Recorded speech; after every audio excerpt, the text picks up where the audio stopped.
Albert Einstein once said, everybody's a genius. But if you judge a fish by its ability to climb a tree, it will live its whole life believing that it is stupid. Ladies and gentlemen of the jury, today on trial we have modern day schooling. Glad you could come. Not only does he make fish climb trees, but also makes them climb down and do a 10-mile run. Tell me, school, are you proud of the things you've done? Turning millions of people into robots, do you find that fun? Do you realize how many kids relate to that fish? Swimming upstream in class, never finding their gifts, thinking they are stupid, believing they are useless? Well, the time has come, no more excuses. I call school to the stand and accuse him of killing creativity, individuality, and being intellectually abusive. He's an ancient institution that has outlived his usage. So, Your Honor, this concludes my opening statement, and if I may present the evidence of my case, I will prove it. Proceed. Exhibit A. Here's a modern day phone. Recognize it? Here's a phone from 150 years ago. Big difference, right? Stay with me. Here's a car from today, and here's a car from 150 years ago. Big difference, right? Well, get this. Here's a classroom of today, and here's a class we used 150 years ago. Now ain't that a shame? In literally more than a century, nothing has changed.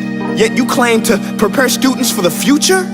But with evidence like that, I must ask, do you prepare students for the future or the past? I did a background check on you and let the record show that you were made to train people to work in factories, which explains why you put students in straight rows, nice and neat, tell them sit still, raise your hand if you want to speak, give them a short break to eat, and for 8 hours a day, tell them what to think. Oh, and make them compete to get an A letter which determines product quality, hence grade A of meat. I get it. Back then, times were different. We all have a past. I myself am no Gandhi. But today, we don't need to make robot zombies. The world has progressed. And now we need people who think creatively, innovatively, critically, independently, with the ability to connect. See, every scientist will tell you that no two brains are the same. And every parent with 2 or more children will confirm that claim. So please explain why you treat students like cookie cutter frames or snapback hats, giving them this one-size-fits-all crap. Watch your language. Sorry, Your Honor, but if a doctor prescribed the exact same medicine to all of his patients, the results will be tragic. So many people would get sick, yet when it comes to school, this is exactly what happens, this educational malpractice, where one teacher stands in front of 20 kids, each one having different strengths, different needs, different gifts, different dreams, and you teach the same thing the same way? That's horrific. Ladies and gentlemen, the defendant should not be acquitted. This may be one of the worst criminal offenses ever to be committed. And let's mention the way you treat your employees. Objection. Overruled. I want to hear this. It's a shame. I mean, teachers have the most important job on the planet, yet they're underpaid? No wonder so many students are short-changed. Let's be honest, teachers should earn just as much as doctors, because a doctor can do heart surgery and save the life of a kid, but a great teacher can reach the heart of that kid and allow him to truly live. See, teachers are heroes that often get blamed, but they're not the problem.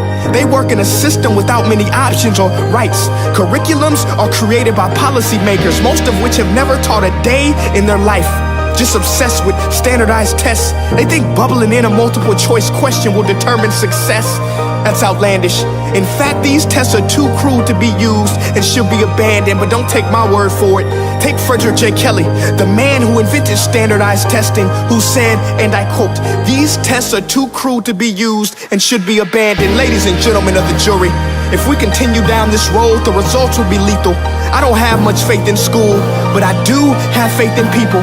And if we can customize healthcare, cars, and Facebook pages, then it is our duty to do the same for education, to upgrade it, change it, do away with school spirit, because that's useless.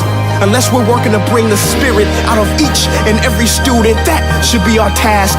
No more Common Core. Instead, let's reach the core of every heart in every class. Sure, math is important, but no more than art or dance. Let's give every gift an equal chance. I know this sounds like a dream, but countries like Finland are doing impressive things. They have shorter school days. Teachers make a decent wage. Homework is non-existent, and they focus on collaboration instead of competition. But here's the kicker, boys and girls. Their educational system outperforms every other country in the world. Other places like Singapore are succeeding rapidly. Schools like Montessori, programs like Khan Academy. There is no single solution, but let's get moving. Because while students may be 20% of our population, they are 100% of our future. So let's attend to their dreams, and there's no telling what we can achieve. This is a world in which I believe, a world where fish are no longer forced to climb trees. I rest my case.